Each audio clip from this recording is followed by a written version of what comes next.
Diningdingan ko na nga po pala mga kabibs ko, ang kulungan ko ng baboy. Hi, kabibs Daryl po muli. Simpleng mamamayan dito sa Quezon Province. At sa pagkakataon na ito, ako po inyong muling samahan. Nililisan ko na nga po pala mga kabibs ko, ang mga kawayan.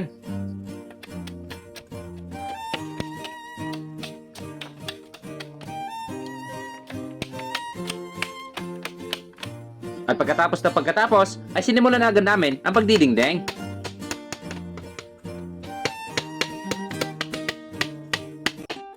Palit-palitan nga po pala kami mga kabebs ko ng pagdidingding dito sa kasama ko. At minsan din po kasi mga kabebs ko, napupukpok ng kasama ko ang sarili niyang mga daliri. Kaya ayon, napapasambit din siya ng aray ko.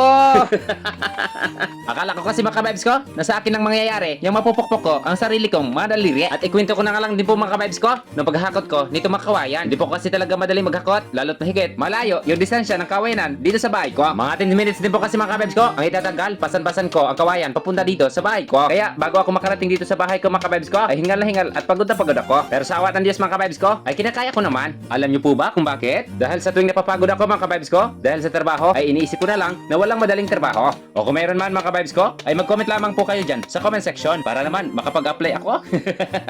At mayroon din lang po ako masasabi mga kabebs ko, sa tuwing napapagod kayo sa inyong mga ginagawa, isipin niyo po kung para saan at bakit niyo to ginagawa. Kasi aaminin ko sa inyo mga kabebs ko na ako ay lagi ako napapagod sa aking mga ginagawa. Pero sa tuwing iniisip ko kung bakit ko ito ginagawa, lalo't higit dito sa larangan ng content creator, ay siya yung nagpapalakas ng loob ko. Yung dahilan kung bakit ako pumasok sa ganito. Alam niyo po ba mga kabebs ko na maraming business nang inisip kong tumigil na sa pagiging content creator? Kasi po, naiisip ko na wala patutunguhan ang ginagawa kong ito. Na malayo pa bago ako magiging matagumpay sa larangan na ganito. Pero naisip ko rin kung lilingon lang din ako, ay malayo-layo na rin pala ang narating ko. Kaya napagdesisyonan ko mga kabebs ko na magpatuloy na lang. Dahil alam kong mararating ko ang pangarap ko dahil sa tulong ninyo mga kabebs ko.